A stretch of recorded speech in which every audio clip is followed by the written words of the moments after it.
London 1888। धुंध और डर में डूबा शहर। गैसलाइट से लंबी लंबी परछाइयां बनती थीं। वो मानो किसी छिपे हुए आतंक के बारे में फुसफुसा रही थीं। एक कातिल गलियों में घूमता था। उसका नाम Jack the Ripper. Whitechapel गरीबी और निराशा का जिला था। संकरी घुमावदार गलियां जिंदगी से भरी थीं, लेकिन हर कोने में खतरा मंडराता था। औरतें अक्सर मजबूरी में रात में सड़कों पर निकलती थीं। वो आसान शिकार बन गईं। जैक द रिपर का आतंक अगस्त 1888 में शुरू हुआ। उसके शिकार सब औरतें, सबकी बेरहमी से हत्या। शहर दहशत में था। यह राक्षस कौन था? पहली शिकार मेरी एन निकोल्स 31 अगस्त को मिली थी। उसका गला रेता गया था, उसका शरीर क्षत विक्षत। जुर्म की बर्बरता ने सख्त से सख्त पुलिस वालों को भी हिलाकर रख दिया। व्हाइट चैपल में दहशत फैल गई। औरतें रात में अकेले चलने से डरने लगीं। अखबार कयासों और डर से भरे हुए थे। हर परछाई में रिपर दिखाई देता था। हत्याएं होती रहीं। Annie Chapman, Elizabeth Stride, Catherine Eddowes. हर कत्ल पिछले से भी ज्यादा भयानक। रिपर और भी निर्भीक होता जा रहा था। हर हमले के बाद वो हवा में गायब होता हुआ लगता था।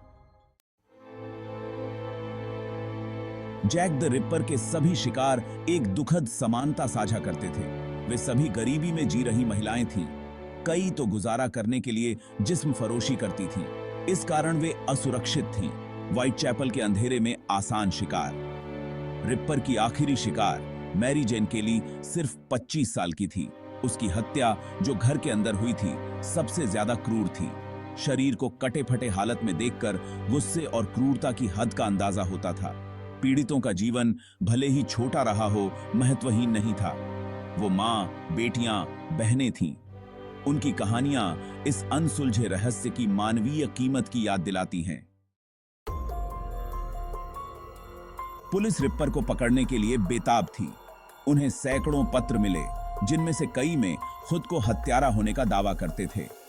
एक पत्र फ्रॉम हेल लेटर के साथ आधा इंसानी गुर्दा था। हालांकि अधिकांश पत्र झूठे थे, लेकिन इन सभी लेटर्स ने बढ़ते हुए हिस्टीरिया को और बढ़ा दिया। रिपर एक भयानक हस्ती बन गया। हर भयानक विवरण के साथ उसका नाम बढ़ता गया। फोरेंसिक तकनीक की कमी के बावजूद हत्यारे की एक प्रोफाइल उभरने लगी। माना जाता था कि वह मजबूत था, संभवतः बाएं हाथ का था और मानव शरीर रचना से परिचित था। लेकिन उसकी असली पहचान मायावी बनी रही। इन वर्षों में कई संदिग्धों की जांच की गई है। कुछ स्थानीय कसाई थे, तो कुछ महारानी विक्टोरिया के पोते जैसे प्रमुख व्यक्ति थे। हर संदिग्ध की अपनी दिलचस्प कहानी थी, अपने अंधेरे रहस्य थे। अंतिम हत्या के तुरंत बाद आत्महत्या करने वाले बैरिस्टर मोंटेग जॉन रूट को एक प्रमुख संदिग्ध माना जाता था। उसकी मानसिक स्थिति और अपराधों से उसकी नजदीकी ने उसे एक संभावित उम्मीदवार बना दिया। मानसिक बीमारी के इतिहास वाला एक पोलिश अप्रवासी आरोन कॉस्मिंस्की भी संदेह के घेरे में था। वह महिलाओं के बारे में हिंसक कल्पनाएं रखने के लिए जाना जाता था, लेकिन ठोस सबूतों के बिना रहस्य बना रहा।